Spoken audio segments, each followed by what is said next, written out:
রাতের শেষ প্রহর ছিল যখন ফাতিমা জায়নামাজের উপর মাথা রেখেছিলেন। তার চোখ বন্ধ ছিল কিন্তু হৃদয় খোলা ছিল। নীরবতায় সেই একই প্রার্থনা ছিল যা প্রতি রাতে তার ঠোঁট থেকে নিঃশব্দে বের হতো। হে আমার রব, আমার ভাগ্য আমার প্রতিকূলে লিখো না। যদি সন্তান না লিখে থাকো তবে সিজদা থেকে আমার আঁচল খালি করো না। ফাতিমার বিয়ে ৭ বছর হয়ে গিয়েছিল। তিনি নরম মনের, ধৈর্যশীল এবং নেক চরিত্রের একজন নারী ছিলেন, যিনি দিনরাত স্বামী ফাহিমের সেবা এবং ঘরের ইজ্জতের জন্য নিবেদিত ছিলেন। কিন্তু যে ইজ্জত তিনি সবচেয়ে বেশি চাইতেন সেটাই তার কাছ থেকে কেড়ে নেওয়া হয়েছিল। শাশুড়ি নাসিমা বেগমের নির্দয় দৃষ্টি এবং কটু কথা ফাতিমার জীবনকে জাহান্নাম বানিয়ে তুলেছিল। ব্যাস, অনেক হয়েছে। ৭ বছর হয়ে গেল, না কোনো সন্তান, না কোনো সুখবর। আমার ছেলেও এখন বুড়ো হতে শুরু করেছে। খোদার পানা, এই মেয়েটি বন্ধা ন হয়। নাসিমা বেগম একদিন সবার সামনে চিৎকার করে বলেছিলেন। ঘরের দেয়াল শুনছিল এবং ফাতিমার চোখে জ্বলন্ত লজ্জা। সে সবই বলছিল যা জীব বলতে পারেনি।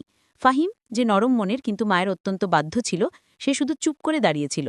তার ভেতরে চিৎকার শোনা যাচ্ছিল না এবং বাইরের নীরবতা একজন দুর্বল পুরুষের অসহায়ত্বে মোড়ানো ছিল। রাত কেটে যাচ্ছিল এবং দিন একই রকম হচ্ছিল। ফাতিমা সকালে তাড়াতাড়ি উঠত, ঘর পরিষ্কার করত, নাস্তা বানাত এবং শাশুড়ির কথা শুনত।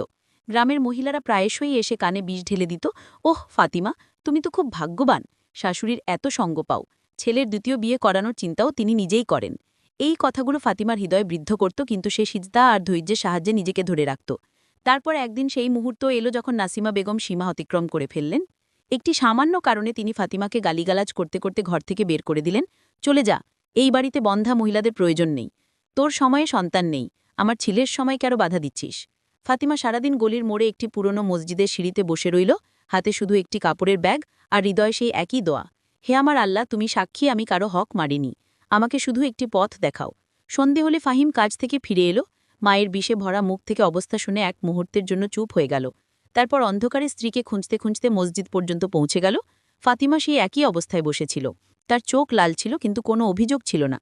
ফাহিম আস্তে করে তার হাত ধরল। চলো ঘরে চলো। কিন্তু মা, যাই হোক, তুমি আমার স্ত্রী এবং আমি তোমাকে এভাবে অসহায়ে ছাড়তে পারি না। ফাতিমা প্রথমবার তার চোখে হালকা অস্থিরতা দেখল। হয়তো সে অনুতাপ্ত হচ্ছিল, হয়তো সে পুরুষ হওয়ার সাহস করছিল। কিন্তু ঘরে ফেরার পর নাসিমা বেগমের আচরণ আরও কঠোর হয়ে গেল। এখন তিনি খাবারের লবণ কম বলে খোঁচা দিতেন। পাড়ার লোকেদের সামনে ফাতিমার নিঃসন্তান হওয়ার কথা বলে হাসতেন। আর খায়েশই বলতেন, আমি সিদ্ধান্ত নিয়েছি ফাহিমের দ্বিতীয় বিয়ে দেব। এই ফাতিমা তো জীবন নষ্ট করে দেবে। ফাতিমা চুপ থাকত, সিজদা করত আর সারাদিন নিজেকে ঘরের কাজে ব্যস্ত রাখত। কিন্তু হৃদয়ের গভীরে একটা শূন্যতা নেমে এসেছিল, যেন জীবনের সাথে কোনো সম্পর্ক ছিন্ন হয়ে যাচ্ছে। এক রাতে সে আল্লাহর কাছে অদ্ভুত এক প্রার্থনা করল। হে আমার আল্লাহ, যদি সত্যি আমার ঝুলি খালি হয় তবে এমন কোনো পরীক্ষা পাঠাও যাতে আমার রব আমার উপর সন্তুষ্ট হন।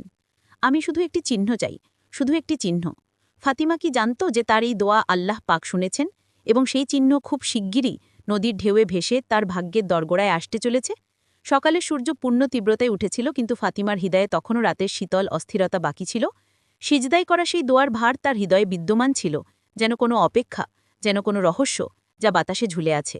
নাসিমা বেগম সকালে নাস্তা টেবিলে বসেই বললেন, ফাহিম, তোমার খালাতো বোন খুব শরীফ, সৌন্দর্য অতুলনীয় এবং ঘরকন্যাও ভালো জানে। আমি কথা এগিয়ে দিয়েছি, এখন তুমি যদি মেনে নাও তবে সম্পর্ক ঠিক করে নাও। ফাহিম চোখ নামালো। ফাতিমা চুপচাপ রান্নাঘরে চা বানাচ্ছিল, কিন্তু তার শ্রবণ শক্তি যেন প্রতিটি শব্দকে ভেতরে টেনে নিচ্ছিল। ফাহিম আস্তে করে বলল, আম্মা, এখনও সময় আসেনি। সময়? নাসিমা বেগম জোরে কাপটি টেবিলে রাখলেন। ৭ বছর তুমি কি করেছ? এই সময়টাই তো তুমি নষ্ট করেছ। এখনও যদি না মানো তবে তোমার বংশই শেষ হয়ে যাবে। এই বাক্যটি শুনে ফাতিমার হৃদয় যেন ধরফর করতে ভুলে গেল। সেই মুহূর্তের জন্য রান্নাঘরের দেয়াল ধরে দাঁড়িয়ে পড়ল। শ্বাস নেওয়াও কঠিন মনে হচ্ছিল। সেদিন ফাতিমা কারো কাছে কিছু বলেনি। সন্ধে পর্যন্ত ঘরের সমস্ত কাজ নীরবে করল। রাতে ফাহিম তার পাশে বসে হাত ধরে বলল, ফাতিমা, তুমি জানো তো আমি তোমার সাথে আছি? হ্যাঁ জানি, কিন্তু তোমার মায়ের কথাও শুনেছি। আমি তার সাথে কথা বলবো। কিছু সময় দাও। সময়? ফাতিমা প্রথমবার প্রশ্ন করল।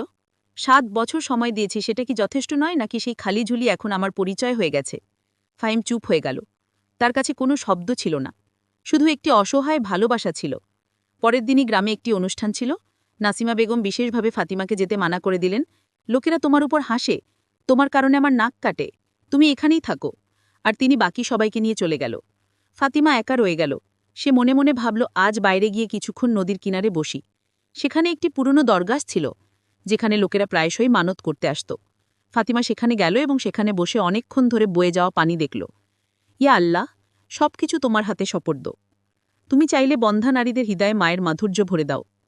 তুমি চাইলে যে কাউকে সম্মান দান করো। একটি নরম আওয়াজ তার চিন্তার ধারা ছিন্ন করল। বেটি, অন্তর থেকে বের হওয়া দোয়া দেরিতে হলেও কিন্তু খালি যায় না। ফাতিমা ফিলে তাকিয়ে দেখল সেই পুরনো ফকির, সাদা পোশাকে, হাতে একটি লাঠি, মুখে নূর আর চোখে প্রশান্তি। বাবা নুরা, ফাতিমা মাথা নিচু করল। শুধু দোয়া চেয়েছিলাম বাবা, নীরবে কাঁদতে এসেছিলাম। বাবা নুরা আস্তে করে বললেন, প্রতিটি অশ্রুতার মং দেখায় বেটি, সময় আসতে দাও, তুমিও হাসবে। সে কিছু বলতে যাচ্ছিল, হঠাৎ বৃষ্টির ফোঁটা পড়তে শুরু করল। ফাতিমা দৌড়ে বাড়ি ফিরল।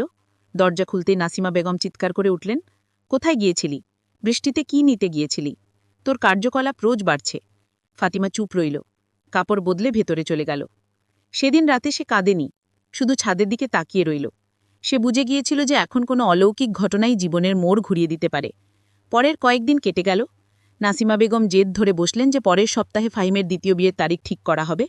ফাতিমা সবকিছু শুনতে থাকল, কিন্তু না কাঁদল না অভিযোগ করল।